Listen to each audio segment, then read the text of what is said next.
Customer మోసపోయినన్ని రోజులు మోసపోతూనే ఉంటారు, మోసం చేస్తూనే ఉంటారు. మీ పిల్లలకి ఆస్తి ఇవ్వకపోయినా పర్లేదు, మళ్ళీ చెప్తున్నా, మీ పిల్లలకి ఆస్తి ఇవ్వకపోయినా పర్లేదు, ఇలాంటి లిటిగేషన్లో కేసులు ఉన్న ఇరిటేషన్ ఉన్న ఇస్తే వాడు నిన్ను మెచ్చుకోవడం కాదు, రోజు తిట్టుకుంటూనే ఉంటాడు. సో ఒక లేఅవుట్ని గ్రామ పంచాయతీ లెవెల్లో ఒక సర్పంచ్ ఇచ్చే పర్మిషన్ని 30 సార్లు కాదు 300 సార్లు సబ్ రిజిస్టర్ ఆఫీస్లో ఎట్లా పట్టుకోరా? ఇప్పుడు సపోజ్ ఒక 8,000 10,000 ఒక రేట్ ఉంది పర్ స్క్వేర్ యార్డ్ అంటే వాడు 6,000 7,000కి ఇస్తున్నా అంటే దాంట్లో ఏదో మతలబు ఉంటుంది. అది ఆలోచించాలి. Create your self, market your self, promote your self, update your self.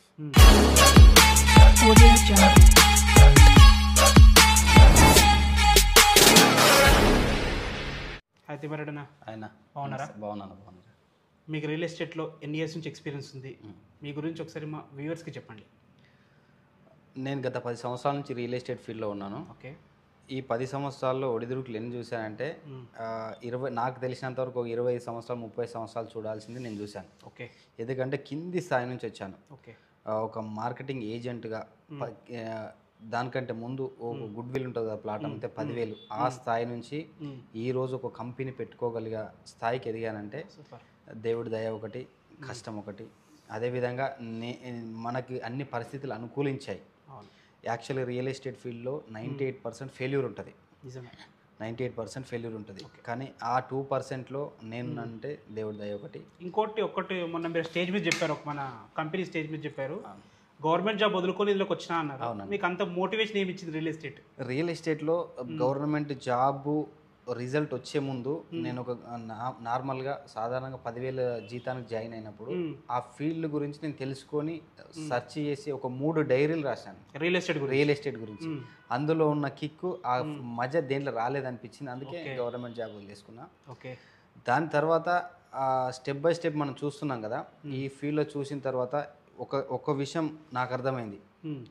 నాకున్న అనుభవంలో ఫైర్ ఉండాలి, నిజాయితీ ఉండాలి. ఏదైనా మనం చెప్తున్నాం కస్టమర్ కంటే ట్రాన్స్పరెన్సీ ఇంపార్టెంట్. ₹1 తక్కువ వచ్చినా సరే ట్రాన్స్పరెన్సీ ఉండి మనం కస్టమర్ల దగ్గర నమ్మకం కలిగించగలిగితే, సో ఈయన ట్రస్టబుల్, ఈయన నమ్మొచ్చు అనే ఒక నమ్మకం తెచ్చుకోగలిగితే మనం ఎక్కడ వెంచర్ వేసినా అమ్మగలుగుతాం. ఇప్పుడు మనం ఒక 10 వెంచర్లు కంప్లీట్ చేసాం. 10 వెంచర్లు వేసారు, చిన్న స్థాయి నుంచి 10 వెంచర్స్ ఇస్తారంటే గ్రేట్. 10 వెంచర్లు సక్సెస్ఫుల్గా కంప్లీట్ చేసాం. ఇప్పుడు మీరు కూడా చూసారు అనారా ఎన్క్లేవ్ అని చెప్పి ఇబ్రహీంపట్నంలో 4th సిటీలో పాటలో మన రాయపూల్ విలేజ్లో తీసుకున్నాం కదా, సో అది కూడా చూసారు. మన డెవలప్మెంట్స్ చాలా కాంప్రమైజ్ గా, అస్సలు కాంప్రమైజ్. ఈ పోడ్కాస్ట్ మీద వచ్చిందంటే అవన్నీ చూసే నేను ఇక్కడ దాకా వచ్చినాను అనమాట. థ్యాంక్ యూ అన్న. ఓకే అన్న, మీ ఎక్స్పీరియన్స్ బాగుంది. 10 వెంచర్స్ ఇస్తున్నారు, చాలా గ్రేట్ అచీవ్మెంట్ ఇది రియల్ ఎస్టేట్లో. ఒక సాధారణ వ్యక్తి ఇక్కడ దాకా రావడం అంటే చాలా గ్రేటే. అది మీరు అక్కడ నుంచి వచ్చారు 10 years బ్యాక్ నుంచి చూసుకుంటే మనం, అప్పటి నుంచి ఇప్పటి వరకు అంటే ప్లాట్ కొనుగోలులో ఎలాంటి మార్పులు జరిగినాయి, మీరు ఎలా చూసారు, ఇప్పుడు ఎలా ఉంది? ఈ మార్కెట్లో గత 10 సంవత్సరాల నుంచి చాలా మార్పులు జరిగాయండి. ఎలాగంటే స్టార్టింగ్ స్టేజ్లో ఒకరు చెప్తే ఇంటి పక్కన వాళ్ళు కొన్నారని తెలిస్తే పక్కన వాళ్ళు కొనేవాళ్ళు. అదేవిధంగా రిలేటివ్స్ వాళ్ళ ఇంట్లో ఎవరైనా పెద్ద ఆయన తీసుకున్నాడు, లేదా వాళ్ళ చుట్టుపక్కల ఎవరైనా ఒక ఏజెంట్ ఉంటాడు కదా, అప్పట్లో ఏజెంట్ ఉండి వాళ్ళు చెప్తే కూడా తీసుకునేవాళ్ళు. అప్పట్లో రియల్ ఎస్టేట్ చాలా డిఫరెంట్గా ఉండేది. ఎలా అంటే వైట్ అండ్ వైట్ వేసుకొని, సో ఆ విధంగా ఉండేది. గోల్డ్ పెట్టుకొని ఈజీ కొనేవాళ్ళు. అసలు అక్కడ నుంచి ఇప్పుడు ఏదంటే మొత్తం ప్రొఫెషనాలిటీ వచ్చేసింది. Fully educated persons real estate చేస్తున్నారు. చాలా చేంజ్, డ్రాస్టిక్ ఉండాలి. అస్సలు అబద్ధాలు చెప్పాడు. ఒకప్పుడు నడిచింది, ఏది చెప్తే అది నడిచింది. సో అప్పట్లో ఏంటంటే ఓ పాంప్లెంట్ చూసి, ఎక్కడ పాంప్లెంట్ పంచుతారు అప్పుడు చూసి, న్యూస్ పేపర్లో యాడ్ రావడం, న్యూస్ పేపర్లో పాంప్లెంట్ చూసి వెళ్ళి చూసి కొనుక్కోవడం జరిగేది. నేనేమనుకుంటున్నాను, అప్పటికిప్పటికి అంటే అప్పుడంత అవగాహన లేదేమో కొనే వాళ్ళకని నేను అనుకుంటున్నాను. ఎగ్జాక్ట్లీ, అప్పుడు అంత అవగాహన లేకపోవడం వల్లే అప్పట్లో గ్రామ పంచాయతీ లేఅవుట్లు ఉండే, మీకు తెలియదు ఏముంది, డబుల్ రిజిస్ట్రేషన్ జరిగింది ఏంది తెలియదు కదా, ఈసీ ఏందో తెలియదు, నాలా ఏందో తెలియదు, అది కన్వర్షన్ అయ్యిందో లేదో తెలియదు, లింక్ డాక్యుమెంట్ ఎలా చెక్ చేసుకునే తెలియదు. జస్ట్ మాటపూర్వకంగా చెప్తే చాలు కొనేవాళ్ళు. ఇప్పుడు కొంతమంది చాలా మంది అట్లున్నారండి. చాలా మంది అంటే చాలా చేంజ్ అయింది. మీరు చెప్పినట్టు 2% ఉండొచ్చేమో, కానీ ఇప్పుడు చాలా చేంజ్ అయింది. మీరు సపోజ్ డిజిటల్, ఇప్పుడు మీదే రంజిత్ ప్రాపర్టీ ఉంది, ఇందులో చూసారంటే డాక్యుమెంట్ పరంగా అన్ని క్లియర్ ఉంటుందని ఒక నమ్మకము. అదే విధంగా ఈ ఏజెంట్లు కూడా ప్రొఫెషనల్ వచ్చేసింది, perfect link document customer pin to pin check చేసుకుంటుండు. ఒకప్పుడు చెప్తే కొనేలాగా ఫస్ట్ ఈసీ చెక్ చేసుకుంటూ కన్వర్షన్ చెక్ చేసుకుంటూ నాలా ఎలా చేసుకుంటున్నాడు, అదే విధంగా లింక్ డాక్యుమెంట్ చెక్ చేసుకుంటున్నాడు, పర్ఫెక్ట్ చెక్ చేసుకుని వచ్చి కొంటున్నాడు. ఇప్పుడు నేను చూసిందంటే కంప్లీట్గా 90% డిజిటల్ అయిపోయింది. ఓకే, అమెరికాలో ఉన్నవాడు, సౌదీలో ఉన్న వాళ్ళు కూడా వచ్చి కొంటున్నారు. ఏంటంటే ట్రాన్స్పరెన్సీ, ఎల్పి నెంబర్ ఉంటుంది, మనకు రెరా అప్రూవ్డ్ ఉంటుంది, ఇవన్నీ అప్రూవల్స్ ఉన్నాయి కాబట్టి వీ కెన్ గో అని చెప్పి అనుకున్నారు. ఒకప్పుడు డెవలప్మెంట్ లేకున్నా జస్ట్ 4 రాళ్ళు చూపిస్తే కొన్నారు, జస్ట్ 4 రాళ్ళు. ఇప్పటికీ ఆ 4 రాళ్ళు అలానే ఉన్నాయి, కానీ ఇప్పుడు అలా లేదు. కంప్లీట్ రోడ్స్ ఉండాలా, drainage, water connection, everything current అన్నీ ఉన్న తర్వాత హౌస్ కట్టుకునే విధంగా ఉంటేనే వచ్చి కొంటున్నారు. సో ప్లస్ ఇంకోటి ఏంటంటే నేను చూసింది ఒకప్పుడులాగా ఒకటే వెంచర్కి వెళ్ళి సండే వెళ్ళిన తర్వాత అక్కడ చూసి బుక్ చేసుకోవడం జరగలేదు.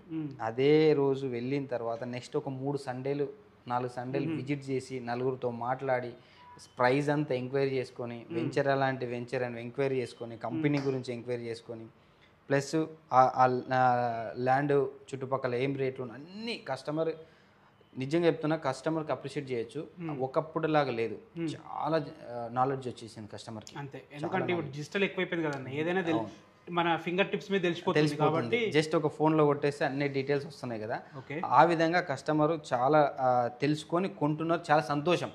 ఎందుకంటే ఇప్పుడు ఒక్క మోసం జరిగితే అందరికి ఆపాదిస్తుంది, అది జరగొద్దని నా ఉద్దేశం. మీరు 10 సార్లు ఆలోచించైనా సరే 10 సార్లు కంపేర్ చేసుకొని కొనండి. ఓకే అన్న, మీరు ఇంత డెవలప్ అయిన కస్టమర్ కానీ ఎక్కడొక్కడ మోసం చేస్తున్నారు. అవును, ఇలాంటి స్కామ్లు బాగా జరుగుతున్నాయి. అవును, ఇలాంటి స్కామ్లు ఏమన్నా చెప్తారా, చెప్పగలుగుతారా? రియల్ ఎస్టేట్ ఎక్కడ మోసపోతున్నారు కస్టమర్స్ అనేది? రియల్ ఎస్టేట్లో స్కామ్స్ అనేది జరుగుతున్నాయి, ఇప్పటికే కాదు ఇంకా ముందు కూడా జరుగుతాయి. ఓకే, ఇంతకు ముందు జరిగాయి, ముందు కూడా జరుగుతాయి. మెయిన్గా మనం ఆలోచించాల్సి కస్టమరు చాలా క్షుణ్ణంగా ఆలోచించాలి, టెంప్ట్ అవ్వద్దు. ఓకే, ఇప్పుడు సపోజ్ ఒక 8,000 10,000 ఒక రేట్ ఉంది పర్ స్క్వేర్ యార్డ్ అంటే వాడు 6,000 7,000కి ఇస్తున్నా అంటే దాంట్లో ఏదో మతలబు ఉంటుంది, అది ఆలోచించాలి. రెండోది ప్రీ లాంచింగ్ ఆఫర్లో, ప్రీ లాంచింగ్లో ఎల్పి నెంబర్ రాకముందు అసలు కొనొద్దు. ఓకే, మనం ముఖ్యంగా గత 10 సంవత్సరాల నుంచి మొత్తుకొని చెప్తున్నా, చాలా టీవీ ఛానల్లో కూడా చెప్తున్నా, ఎల్పి నెంబర్ రాని వెంచర్లో అసలు అడుగు పెట్టొద్దు, దాని వైపు చూడొద్దు. అసలు ఎల్పి నెంబర్ ఏంటి? ఎల్పి లేఅవుట్ పర్మిషన్ నెంబర్ ఉంటుంది కదా, సో అది గవర్నమెంట్ నుంచి వస్తుంది. అన్ని డీటెయిల్స్ మనం ఎక్స్ప్లెయిన్ చేద్దాం. కస్టమర్ ఎలా చెక్ చేసుకోవాలి, ఒక మార్కెటర్ ఎలా చెక్ చేసుకోవాలి, ఒక కంపెనీ ఎలా చెక్ చేసుకోవాలి, అన్ని డీటెయిల్స్ క్షుణ్ణంగా మనం ముందు డిస్కస్ చేద్దాం. Fully customer point of view అన్ని 100% అర్థమవుతాయి. సో ఇవన్నీ చెక్ చేసుకున్న తర్వాత ప్లాట్ కొనుక్కోవాలి. ఇంకొక విషయం, కస్టమరు మోసపోతున్నాడు అంటే నాకు తెలిసినంత వరకు మేజర్గా ఒక దగ్గర మోసపోతున్నాడు, ఈఎంఐ ఆప్షన్స్లో వెళ్ళిపోతున్నాడు. కంపెనీ ఈఎంఐ పెట్టి ఎవ్రీ మంత్ కలెక్షన్కి వెళ్తుంటుంది. ఎవ్రీ మంత్ కలెక్షన్ ఎలా చేస్తారు, మీ ప్లాట్ 15 లక్షలు ఉంటే ఎవ్రీ మంత్ 25,000 కట్టండి, మీకు ఈ తర్వాత రిజిస్ట్రేషన్ చేస్తా అంటారు. కరెక్ట్ నిమిషం తర్వాత నీకు నాకు గ్యారెంటీ లేదు. 15 సంవత్సరాలు అంటే ఎవరికి గ్యారెంటీ ఉంది? ఒక వాస్తవం మాట్లాడుకుంటాం. 100% ఇప్పటికి జరుగుతుంది. లాస్ట్ వీక్ మీరు గూగుల్లో డేటా తీసుకోండి, లాస్ట్ వీక్ 3 కంపెనీల మీద ఇదే ఫైల్ అయింది, కేసు ఫైల్ అయింది. ఇప్పటికీ మోసాలు చేస్తున్నారు. కస్టమర్ మోసపోయినన్ని రోజులు మోసపోతూనే ఉంటారు, మోసం చేస్తూనే ఉంటారు. అంతే. అంటే ఈ ఆశపడడం వల్ల ఈ మోసం జరుగుతుందా, లేకనా? రెండోదని ఆశపడడం ఒకటి, అవగాహన లేకపోవడం ఒకటి, మూడోది ఏంటంటే వాళ్ళ ఆర్థిక పరిస్థితులు కూడా అలాంటివి. ఎందుకంటే ఈ మూడో విషయానికి వస్తే, ఆర్థిక పరిస్థితులు నాకు నెలకి ఇంతే ఉంది, నాకు లోన్ రాదు, నా జీతం 25,000 ఉంటుంది, సో నేను పిల్లల కోసమని కష్టపడి నెలకు 10,000 కట్టుకోవచ్చు కదా అని అంటున్నారు. కానీ తీరా వస్తే ఆ రియల్ ఎస్టేట్ కంపెనీ నువ్వు 10 సంవత్సరాలు ఈఎంఐ పెట్టుకుంటే వాడి దగ్గర 9వ సంవత్సరం అంతా కలెక్ట్ చేసుకొని 10వ సంవత్సరం ఎత్తేసాడు, బోర్డు తిప్పేశాడు. ఆ రోజు నువ్వేం చేయలేవు. ఇంకొక విషయానికి వస్తావు, ఎల్పి నెంబర్ రాకుండా బుక్ చేసుకొని నువ్వు 20 లక్షలు 30 లక్షలు కట్టు అని చెప్తున్నాడు. ఆ రోజుకి ఎల్పి నెంబర్ రాలేదని చెప్పి అలానే తీసుకెళ్ళి అలానే మభ్య పెడతారు. నువ్వేం చేస్తావు, వాడు ఆఫీస్ చుట్టూ తిరిగి నీకే విసుకొస్తుంది. వీడి చుట్టూ తిరగడం ఎందుకురా నాయన అనుకొని ఎవ్రీడే పోయేటోడు వారంకోసారి పోయేటోడు నెలకోసారి పోతావు ఆఫీస్ దగ్గరికి.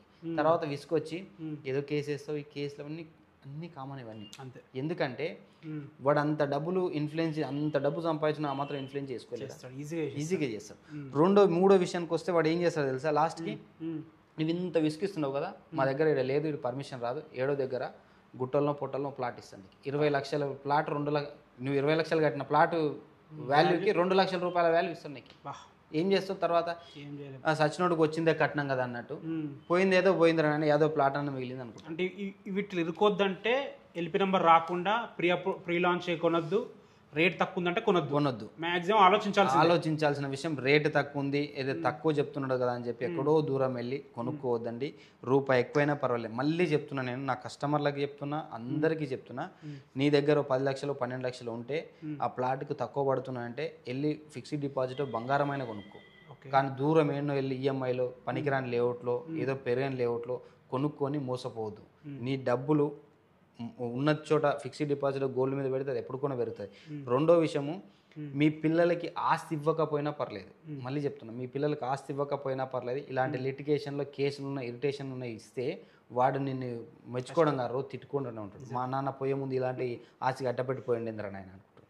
అలాంటి జాగ్రత్తలు, ఇలాంటి బాధలు పడకుండా ఉంటే ఇలాంటి జాగ్రత్తలు తీసుకోవాలి, కేర్ఫుల్గా ఉండాలి, చాలా కేర్ఫుల్గా ఉండాలి. ఇంకో ఇంపార్టెంట్ క్వశ్చన్ అన్న, ఇప్పుడు ప్రజెంట్ రియల్ ఎస్టేట్లో ఏజెంట్ కంపల్సరీ అవసరం. ఇప్పుడు ప్లాట్ కొంటున్నా, ఏజెంట్ ద్వారా వెళ్తే బాగుంటుందా, లేకపోతే డైరెక్ట్ వెళ్ళి కొనుక్కుంటే బాగుంటుందా? ఏజెంట్ అనే వ్యక్తి అవసరమా అసలు యాక్చువల్గా ఇప్పుడు ప్రెజెంట్లో? 110% ఏజెంట్ అనే వ్యక్తి చాలా అవసరం. ఎందుకు అవసరం అంటే, సపోజ్ నీకు ఒక ఇన్సిడెంట్ జరిగింది, ఒక అన్యాయం జరిగింది, 1 లక్ష రూపాయలు కట్టిన తర్వాత సపోజ్ ఈరోజు ఒక ప్లాట్ బుక్ చేసినావు అన్న, ప్లాట్ బుక్ చేసిన తర్వాత నీ అవసరాలకు నిమిత్తం 1 లక్ష రూపాయలు కట్టి నీకు ఏదో అర్జెంట్ అవసరం, ప్లాట్ క్యాన్సిల్ చేసుకున్నావు. ఆ ప్లాట్ క్యాన్సిల్ చేసుకున్నావు అంటే నువ్వు వెళ్ళాలి, నువ్వు క్యాన్సిల్ చేసుకున్నావు అంటే నీ డబ్బులు నీకు రిటర్న్ రావాలా. ఓ కంపెనీకి వెళ్ళినావు అనుకో, వాడు ఊట్టి తిప్పుతూనే ఉంటాడు నిన్ను, ఈ రోజు రా రేపు రా, ఈ రోజు రా రేపు. ఇది ఒక్క విషయానికి గురించి చెప్తున్నా, ఇలాంటి ఎగ్జామ్స్ చాలా ఉన్నాయి. వాడు రోజు రా తిప్పుతావు, తిప్పితే నువ్వేం చేస్తావు, ఆ 1 లక్ష వదిలేసుకుంటావు లాస్ట్ తిరిగి. కానీ ఒక ఏజెంట్, ఒక మీడియేటర్ ఉన్నాడంటే 100% బాధ్యత, వాడి రెస్పాన్సిబుల్, వాడు 100% నీకు తెచ్చిస్తాడు. అవసరం కూడా లేదు, ఫోన్ చేస్తే సరిపోతుంది. ఉండదు. ఈ కంపెనీ వాడు కంపెనీ నేమ్స్ అనేది నెలకు ఒకటి చేంజ్ చేయొచ్చు, సంవత్సరానికి ఒకటి చేంజ్ చేయొచ్చు. కానీ ఏజెంట్ అంటే, మీడియేటర్ అంటే ఎప్పటికి చేంజ్, ఒకటే ఒక ఐడెంటిటీ ఉంది. ఏంటంటే మంచోడు, లేదా మంచి ప్రాపర్టీ ఇప్పిస్తారు, రీజనబుల్ ఇప్పిస్తారు అని ఒకటి మార్క్ ఉంటుంది. ఇప్పుడు ఇది బేస్ చేసుకొని కొంతమంది ఏజెంట్స్ మోసాలు కూడా చేస్తారు. వాళ్ళని ఎట్లా గుర్తించాలి? ఏజెంట్ పర్ఫెక్ట్ పర్సన్ ఎట్లా తెలుసుకోవాలి కస్టమర్? కరెక్ట్ పర్సన్ అంటే ఎట్లా అంటే, ఇప్పుడు ప్రీవియస్ కొన్ని వెంచర్లు చేసి ఉంటారు, లేదా అక్కడ వర్క్ చేసిండాలి, లేదా కొత్త పర్సన్ అనుకోండి. కొత్త పర్సన్ అంటే మీరు 5 నిమిషాలు వాడితో మాట్లాడితే అర్థమైపోతుంది, తెలిసిపోతుంది. ఎందుకంటే లీగల్గా ఉందా నేను చూసినంత వరకు ఇప్పటి వరకు స్టిల్ ఈ డేట్ వరకు 80% ఏజెంట్లకి లీగల్ వైజ్ తెలుస్తుందని నేను అనుకోవట్లేదు. తెలియదు 80% ఏజెంట్లకు తెలియదు. మీకు ముందు వీడియోలో చెప్తాను నేను. 100% ఇప్పుడున్న నడుస్తున్న సిచ్యువేషన్. సో మీరు ఒక కస్టమర్ ఏజెంట్తో మాట్లాడితే ఒక 5 నిమిషాలు మాట్లాడి తెలిసిపోతుంది. ఏంటంటే మీ వెంచర్ ఎక్కడ ఉంది, ఇంతకుముందు ప్రీవియస్ ఏమేమి చేశారు, ఏం డెవలప్మెంట్ ఇచ్చారు, ఎక్కడ కన్స్ట్రక్షన్ చేశారా, అవన్నీ అడగాలి. కస్టమర్ ఏజెంట్కి అడగాల. సో మీ ప్రొఫైల్ ఏంటి, ప్రొఫైల్ ఇన్ ద సెన్స్ ఇప్పుడు రెరా అనుకుంటాం, నెక్స్ట్ డిస్కస్ చేద్దాం. రెరా అంటే ఏజెంట్కి కూడా రెరా మస్ట్. ఇది 90% తెలియదు. ఓన్లీ కంపెనీకి, లేఅవుట్కి, కన్స్ట్రక్షన్కి ఉంటే సరిపోతుంటారు. ఏజెంట్ కూడా రెరా మస్ట్. సిటీలో అయితే ఇస్తారు. ఇప్పుడు మారుమూల గ్రామాల్లో అనుకోండి, ఎక్కడికి వెళ్ళినా మీరు ఆన్లైన్లో అప్లై చేసుకుంటే రెరా అనేది వస్తుంది. కానీ తక్కువ మందికి ఉంటాయి కదా రెరా. అదే తక్కువ మంది, అవేర్నెస్ రావాలి, వాళ్ళనే మనం చూస్ చేసుకోవాలి. ఇప్పుడు మీరు మొదట్లో అన్నారు కస్టమర్కి చాలా అవేర్నెస్ వచ్చేసిందని, అలాంటప్పుడు ఏజెంట్ ఎందుకని నా క్వశ్చన్. నేను అడుగుతున్నా, సపోజ్ ఏం చెప్తారు దాని గురించి? ఏజెంట్ ఎందుకు అంటే, ఇది ఇంతకుముందు చెప్పిన ఒక ఎగ్జాంపుల్. ఇంకోటి అన్న, రియల్ ఎస్టేట్లో ఏంటంటే మార్జిన్స్ ఉంటాయి. అవును, ఓ 10 lakhs ప్లాట్ ఉంది అనుకో, కస్టమర్కి 15 lakhs కమ్మడం, 5 lakhs ఇల్లు తీసుకోవడం, 10 lakhs అది పంపించడం, ఇదంతా కరెక్టేనా? దీని గురించి ఏం చెప్తారు? ఏజెంట్ ఉంటే ఈ ప్రాబ్లం ఉందని చాలా మంది అనుకుంటారు. అవును. సో దీని గురించి మీరు ఏమంటారు? ఇంత ముందు ఉండే, మీరు చెప్పినట్టు ఒక 5 years బ్యాక్ నుంచి కూడా నడిచింది. సో కంపెనీకి వెళ్ళిన తర్వాత కంపెనీ కూడా ఏదైనా కంపెనీ జాయిన్ అయితే ఒక 2% ఇచ్చేవాళ్ళు, 200, 300, 500 per square yard ఇచ్చేవాళ్ళు. కానీ మీరు అన్నట్టు మార్జిన్స్ ఉంటాయి. ఇప్పుడు కస్టమర్కి అవేర్నెస్ వచ్చేసింది. అరే 1000 రూపీస్ మార్జిన్ ఉంటుంది రా బాబు, వాడు అక్కడే డిస్కౌంట్ అడుగుతున్నాడు, కస్టమరే డిస్కౌంట్ అడుగుతున్నాడు. సో ఆ విధంగానే సేల్స్ అవుతున్నాయి తప్ప నీకు బ్రోచర్ రేట్ పెట్టిన దానికి 100% ఎవరు కొనరు. అంతే, అసలు కొనరు. ఇంతకుముందు కొనేది, నేను రియల్ ఎస్టేట్ వచ్చిన కొత్తలో నేను 10,000 జీతం తీసుకునే టైంలో 1 రూపీకి డిస్కౌంట్ లేకుండా అమ్మేవాళ్ళు. పెద్ద పెద్ద కంపెనీలు. ఇప్పుడు అవేర్నెస్ వచ్చింది, డిస్కౌంట్ కంపల్సరీ అడుగుతారు. మార్జిన్స్ ఎట్లా ఉంటాయని తెలిసి ఇది ఓపెన్ మార్కెట్ అయిపోయింది, అంతే తెలిసిపోయింది అన్నమాట. సో ఆ ₹1000 డిస్కౌంట్ లేని ఎవరు కూడా కొన్నారు, అంతే మినిమం అది. ఓకే. అండ్ ఇంకో క్వశ్చన్, డబల్ రిజిస్ట్రేషన్ ఉంటుంది అంటే టైటిల్ ఫ్రాడ్. అంటే ఒక వ్యక్తి మల్టిపుల్ పర్సన్కి అమ్మడం కానీ లేదా టైటిల్ డాక్యుమెంట్ చేంజ్ చేసి ఏదో చేయడం కానీ ఇవన్నీ చేస్తుంటారు. అసలు డబుల్ రిజిస్ట్రేషన్ అంటే ఏంటి, దీన్ని ఎట్లా చెక్ చేసుకోవాలి? డబుల్ రిజిస్ట్రేషన్ అంటే ఒకప్పుడు జరిగింది, ఎలాగంటే ఇప్పుడు కూడా జరుగుతుండొచ్చు, నేను కాదనే లేదు, ఒకప్పుడు ఎక్కువ జరిగేది. సపోజ్ మీకు ఒక ఏరియా చెప్తాను, కుంట్లూరు ఏరియా ఉంటుంది, హైదరాబాద్ కుంట్లూరు ఏరియా. ఒక 10 ఎకరాల లేఅవుట్, ఒక 10 ఎకరాల లేఅవుట్ వేసి గ్రామ పంచాయతీ అంటే గ్రామ పంచాయతీ సర్పంచ్ లెవెల్లో పర్మిషన్ తీసుకోవాలి. ఓకే. సర్పంచ్ లెవెల్లో తీసుకుని ఫస్ట్ ఇలా వెళ్ళింది అనుకోండి లేఅవుట్, 1, 2, 3 అప్ టు 50 ప్లాట్స్ అమ్మేస్తారు. అమ్మేసిన తర్వాత మళ్ళీ 6 నెలలకి మళ్ళీ జడిపేస్తారు. అదేంటి చెప్తా నీకు, మళ్ళీ జడిపేసి మళ్ళీ పైనుంచి 1, 2, 3 రివర్స్ చేసుకుంటూ వస్తారు. అయిపోయింది. మళ్ళీ 6 నెలలకి మూడోది 1, 2, 3, 4 ఇలా జిగ్జాగ్గా. సో ఒక లేఅవుట్ని గ్రామ పంచాయతీ లెవెల్లో ఒక సర్పంచ్ ఇచ్చే పర్మిషన్ని 30 సార్లు కాదు 300 సార్లు. సబ్ రిజిస్టర్ ఆఫీస్లో ఎట్లా పట్టుకోరానా? సబ్ రిజిస్టర్ ఆఫీస్లో వాడికి ఏం తెలుస్తుంది, డైరెక్ట్ ఇది రిజిస్ట్రేషన్ డాక్యుమెంట్ సరే, మొత్తం అన్ని పేపర్లు అంతా కొత్త తీసుకెళ్తాడు కదా, నీకు 49 సర్వే నెంబర్ బై 1 వేస్తాడు, మొత్తం అన్ని తీసుకొని డాక్యుమెంట్ వేసి తీసుకెళ్తాడు. ఒకప్పుడు జరిగింది ఇదే కదా, ఇప్పుడు కూడా రీసెంట్గా కుంట్లూరులో జరిగింది ఇది ఇన్సిడెంట్. చెప్తున్నా, అది గ్రామ పంచాయతీ లెవెల్లో జరుగుతున్నాయి, ఇప్పటికి జరుగుతున్నాయి, నేను కాదనట్లే చెప్తున్నా కదా, ఇప్పటికి జరుగుతున్నాయి, గ్రామ పంచాయతీ లెవెల్లో జరుగుతున్నాయి. అందుకే కస్టమర్కి అవేర్నెస్ రావాలి, చాలా మందికి వచ్చింది, ఇంకా కొంతమందికి రాని వాళ్ళు ఎవరున్నా నేను క్లియర్గా చెప్తున్నా. అప్రూవ్డ్ లెవెల్లో తీసుకోండి, HMD DTC లేదు, అన్అప్రూవ్డ్ తీసుకున్నా ప్రాబ్లం లేదు, కానీ అన్ని చెక్ చేసుకోవాలి. ఎట్లా అది లీగల్ డాక్యుమెంట్ ఎట్లా చెక్ చేసుకోవాలి? మీకు లీగల్గా ఎలా చెక్ చేసుకోవాలి? ఇప్పుడు మీరు అన్నారు అటు నుంచి ఇటు చేస్తారని, ఇప్పుడు కొత్తగా కొనుక్కుంటారు, నాకు ఎట్లా తెలవాలి అది? ఏది అన్అప్రూవ్డ్ లేఅవుట్లోనా? అన్అప్రూవ్డ్ లేఅవుట్లో. సరే, అన్అప్రూవ్డ్ ఎలా చెక్ చేసుకోవాలంటే, సపోజ్ ఇప్పుడు ఒక డాక్యుమెంట్ రిజిస్ట్రేషన్ డాక్యుమెంట్ ఉంది, నువ్వు నాకు అమ్ముతున్నావు అనుకో, ఈ రోజు ప్లాట్ పొజిషన్లో నువ్వు ఉన్నావా లేదా అది చెక్ చేసుకో. ఎలా చెక్ చేసుకోవాలి? ఈ రోజు పొజిషన్లో ఫస్ట్ ఈ డాక్యుమెంట్ నెంబరు ఈసీఎన్ టైప్ చేయగానే వచ్చేస్తుంది, నెట్లో ఎన్కాంబరెన్స్ సర్టిఫికేట్ ఈసీఎన్, అది ఎలా చెక్ చేయాలో చూపిస్తాను. కస్టమర్కి ఫుల్ అవేర్నెస్ ఇద్దాం. వన్స్ చెక్ చేసిన తర్వాత అందులో ఏ డాక్యుమెంట్స్ ఏ ఇయర్లో ఎవరెవరు చేంజ్ అయినాయి అన్నీ క్లియర్గా ఉంటాయి. సపోజ్ ఈ డాక్యుమెంట్ ఉంది కదా, దీనికి బిఫోర్ డాక్యుమెంట్ ఆ డాక్యుమెంట్లో మెన్షన్ చేయబడి ఉంటుంది. దీనికి బిఫోర్ డాక్యుమెంట్, ఈ డాక్యుమెంట్ నెంబర్ ఎంత 7887/2024లో, దానికి బిఫోర్ డాక్యుమెంట్ నెంబర్ కూడా మెన్షన్ చేయబడింది, దీనికి బిఫోర్ డాక్యుమెంట్ కూడా మెన్షన్ చేయబడుతుంది. ఈసీలోకి వెళ్తే మీకు అన్ని క్లియర్గా ఉంటుంది, డాక్యుమెంట్ టు డాక్యుమెంట్. ఈసీలో ఫ్రాడ్ అయ్యే అవకాశం లేదు. ఈసీలో ఫ్రాడ్ అయ్యే అవకాశం ఎలా ఉంటుందంటే, సపోజ్ ఆ లేఅవుట్ చేసిన పర్సన్స్ ఉంటారు కదా, సర్వే నెంబర్లు డిఫరెంట్గా వేసి చేసి ఉండొచ్చు. సో అలాంటప్పుడు మీరు ఏం చేస్తారంటే క్లియర్గా పహానీలు చెక్ చేసుకోవాలి. పహానీలోకి వెళ్ళి ఆ పొజిషన్లో కరెక్ట్ ఉన్నాడా లేదా, ఆ పర్సన్ ఉన్నాడా లేదా, ఆ పహానీలు క్లియర్గా చెక్ చేసుకుంటే మీకు అర్థమైపోతుంది. సపోజ్ రంజిత్ కుమార్ మీరు ఇంతకుముందు పొజిషన్లో ఉన్నారా లేదా, పహానీలు అయితే ఉంటుంది కదా, ఇది మాన్యువల్. ఈ పహానీ ఎక్కడ దొరుకుతుంది? మనకు SROలో దొరుకుతుంది. SRO దొరుకుతుంది. పోయిస్తే మండల ఆఫీసో SRO ఎక్కడైనా దొరుకుతుంది. మండల ఆఫీస్లో దొరుకుతుంది, SROలో దొరుకుతుంది. ఇన్ కేస్ మాకు ఇంత టైం లేకపోతే ఒక అడ్వకేట్కి ఇస్తే చూస్తారా వాళ్ళు? 100% అడ్వకేట్ నమ్మొచ్చు. అడ్వకేట్ని క్లియర్గా వాళ్ళని కూడా ఇబ్బంది పెట్టకండి.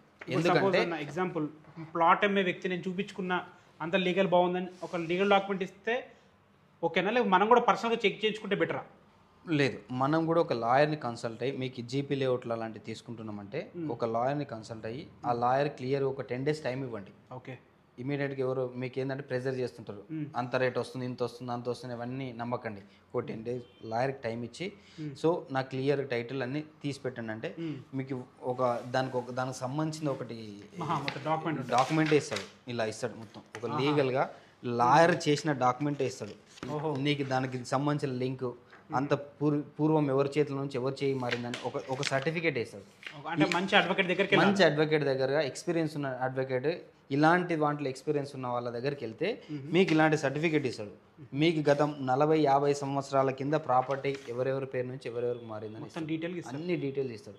ఇలాంటివి తీసుకొని మనకి ఎంత అవగాహన ఉన్నా కానీ అడ్వకేట్కి ఇవ్వడం కరెక్ట్ అంటారు. అడ్వకేట్కి ఈ గ్రామ పంచాయతీ లేఅవుట్ ఇవ్వడం 100% ఇవ్వాలి. ఓకే, ఇచ్చుకోవాలి. ఈ ఎల్పీ నెంబరు ఇవన్నీ ఉన్నాయి కదా, వాటికి ఇవ్వకపోయినా మీరు ఓన్గా కూడా చెక్ చేసుకోవచ్చు. ఇస్తే కూడా బాగుంటుంది. ఓకే. అని ఇంకో ముఖ్యమైన టాపిక్ ఏంటంటే, మీరు మొదట్లో అన్నారు ఎల్పీ నెంబర్ గురించి ఇంకా డెప్త్గా చెప్తా అని. ఇప్పుడు ప్రతి ఒక్క లేఅవుట్కి హెచ్ఎండి లేఅవుట్కైనా డిటీసీపీ లేఅవుట్కైనా ఎల్పి నెంబర్స్ ఉంటాయి, తర్వాత రెరా నెంబర్ ఉంటుంది. అవును. వీటి వల్ల కస్టమర్కి ఎలాంటి లాభాలు ఉంటాయి, మోసపోకుండా ఉండాలంటే ఎలా చెక్ చేసుకోవాలి? ఇప్పుడు మీ ఎగ్జాంపుల్ మీ కంపెనీ ఉంది, ఏదో ఒక ఎల్పి నెంబర్ ఇచ్చేస్తారు, అది కరెక్ట్గా తెలుసుకోవడం ఎలా? దీనికైనా వెబ్సైట్స్ ఉంటాయా, లేకపోతే గవర్నమెంట్ ఆఫీస్కి వెళ్ళాలా, ఎలా తెలుసుకోవాలి దీని గురించి? చెప్తానండి, క్లియర్గా చెప్తాను మీకు. సో ఎల్పి నెంబర్ ఎలా చెక్ చేసుకోవాలంటే ఓకే, టీజీబీఈ పాస్, ఇంతకుముందు టీఎస్బీ పాస్ ఉంటుంది కదా, ఇప్పుడు టీజీబీ పాస్ అని గూగుల్లోకి వెళ్ళి సెర్చ్ చేయగానే అంటే ఇక్కడ హెచ్ఎండి చెక్ చేసుకోవచ్చు, డిటీసీపీ చెక్ చేసుకోవచ్చు, అదేవిధంగా greater Hyderabad municipal corporation GHMC పరిధిలో ఉన్న ప్లాట్ కూడా చెక్ చేసుకోవచ్చు, ఇల్లు పర్మిషన్స్ అవన్నీ ఏదైనా A to Z చెక్ చేసుకోవచ్చు. ఓకే. సో అదే అవగాహన కస్టమర్ క్లియర్గా చెప్తాము. ఓకే. సో ఈ వెబ్సైట్ ఓపెన్ చేసిన తర్వాత మీ క్రెడెన్షియల్స్ ఉన్నాయి కదా, ఆ అప్లికేట్ క్రెడెన్షియల్స్ లాగిన్ చేసుకోవాలి. లేదు మీ క్రియేట్ కూడా చేసుకోవచ్చు. ఓకే, క్రియేట్ చేసుకొని చేసుకోవచ్చు.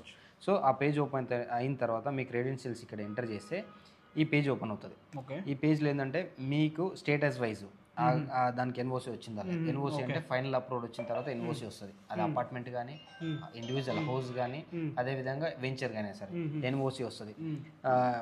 నెక్స్ట్ ఏముండదు, అన్ని క్లియర్ గా ఇస్తానంటే ఎట్లా అంటే ఫైనల్ అప్లోడ్ వచ్చిన తర్వాత ఎన్ఓసి వస్తుంది. ఇందులో ఫ్రాడ్ అయ్యే అవకాశం లేదన్నా? ఇందులో ఆన్లైన్ కదా, క్లియర్ గా అవకాశం లేదు. ఏం వచ్చిందంటే పర్ఫెక్ట్ గా 100% పర్ఫెక్ట్ ఉన్నట్టు. Okay, done. దెన్ ఆఫ్టర్ ఈ సైట్ ఇది ఓపెన్ అవుతుంది కదా, మనం సెలెక్ట్ చేసుకున్న తర్వాత ఇందులో క్లియర్ గా మెన్షన్ చేసి ఉన్నారు చూడండి, డిటిసిపి, హెచ్ఎండిఏ, జిహెచ్ఎంసి, ఏదైనా సెలెక్ట్ చేసుకోవచ్చు. డిటిసిపి పరిధిలో మీ ప్లాట్ కొనాలనుకుంటే దాని డీటెయిల్స్ అన్ని ఎంటర్ చేస్తే అందులో చూపిస్తుంది. హెచ్ఎండిఏ పరిధిలో కొనాలనుకుంటే ఆ డీటెయిల్స్ ఎంటర్ చేస్తే క్లియర్ చూపిస్తుంది. అదే జిహెచ్ఎంసి అనుకోండి, జిహెచ్ఎంసి డీటెయిల్స్ ఉంటాయి కదా, అవి ఎంటర్ చేసి మనం ఇప్పుడు హెచ్ఎండిఏ చూద్దాం. ఓకే. హెచ్ఎండిఏలో చూడంగానే ఈ పేజ్ ఓపెన్ అవుతుంది. ఈ పేజ్ ఓపెన్ చూడండి, హెచ్ఎండిఏలో LP number TS 000-177/2022. Exactly LP number వేస్తారు కదా, ఆ ఎల్పి నెంబర్ ఇది. సో ఈ ఎల్పి నెంబర్ ఏంటి, ఇది చూడండి ఏ టైంలో ఎక్కడికి ఇచ్చారు. భువనగిరిలో మన ఏరియా మేము ఎక్కడైతే సెలెక్ట్ చేసుకున్నామో, మనం సపోజ్ ఇప్పుడు ఈ ఏరియాలో కొంటున్నాం అనుకోండి, ఆ ఏరియాకి వెళ్ళి భువనగిరి, అమీన్పూర్ ఎక్కడ కావాలంటే అక్కడ ఆ విలేజెస్ అని క్లియర్గా వచ్చేస్తారు. లేఅవుట్ ఓనర్ పేరుతో సహా వస్తుంది, ఈ నెంబర్తో సహా వస్తుంది. ఈ నెంబరు, ఈ ఓనరు, ఈ విలేజ్ మ్యాచ్ అయితే పర్ఫెక్ట్. ఇందులో రాకపోతే మాత్రం అది ఆలోచించాల్సిన విషయం. సపోజ్ మీరు అడిగిన క్వశ్చన్ ఇక్కడ చూడండి, ఇప్పుడు రిసీవ్డ్ డాక్యుమెంట్స్ ఇన్ని ఉన్నాయి, 7.5 ఇన్ని ఉన్నాయి. ఇక్కడ చూడండి రిజెక్టెడ్ ఎన్ని ఉన్నాయి, ఇన్ని డాక్యుమెంట్స్ ఉన్నాయి. హోల్డ్ అయిన 115 డాక్యుమెంట్స్ ఉన్నాయి. సో ఇలా రిజెక్ట్ అయ్యి కూడా ఉండొచ్చు, వాళ్ళు హోల్డ్లో కూడా పెట్టి ఉండొచ్చు ఆ డాక్యుమెంట్, ఎందుకంటే నిబంధనలకు అనుగుణంగా చేయకపోయి ఉండొచ్చు. సో ఈ డాక్యుమెంట్ లిటిగేషన్ ఆపేస్తారు కదా. సో ఆ ల్యాండ్ ఇప్పుడు సపోజ్ ఒక అగ్రికల్చర్ ల్యాండ్ మీద నాలా కన్వర్షన్కి వెళ్ళారు అనుకోండి ఒక వెంచర్ వాళ్ళు, దాని మీద పూర్వం ఏదైనా కేసులు ఉంటే కూడా హోల్డ్లో పెట్టేస్తారు. సో అలాంటివి ఉన్నా కూడా కస్టమర్కి చాలా ఫేవర్ అనేది, చాలా తెలియని వాళ్ళకి చాలా బాగుంటుంది. మీరు ఇంట్లో కూర్చొని మీ దగ్గర డాక్యుమెంట్ అన్ని క్లియర్గా చెక్ చేసుకోవచ్చు. ఏ లాయర్ దగ్గర కూడా వెళ్ళాల్సిన అవసరం లేదు. ఎల్పి నెంబర్ ఉంటే, హెచ్ఎండి ఉంటే 100% చెక్ చేసుకోవచ్చు. డిటిసిపి అయినా సరే ఎల్పి నెంబర్ ఉంటే పర్ఫెక్ట్ ఇంట్లో కూర్చొని ఓపికగా 1 గంటలు అన్నీ చెక్ చేసుకోవచ్చు. రేరా ఉంటే ఇంకా బోనస్, బోనస్. ఆ రేరా ఎలా చెక్ చేసుకోవాలో ఇక్కడ ఉంది. సో ఆ రేరా ఎలా చెక్ చేసుకోవాలి, రేరా TS రేరా TG రేరా అని కొట్టంగానే ఈ వెబ్సైట్ ఓపెన్ అవుతుంది.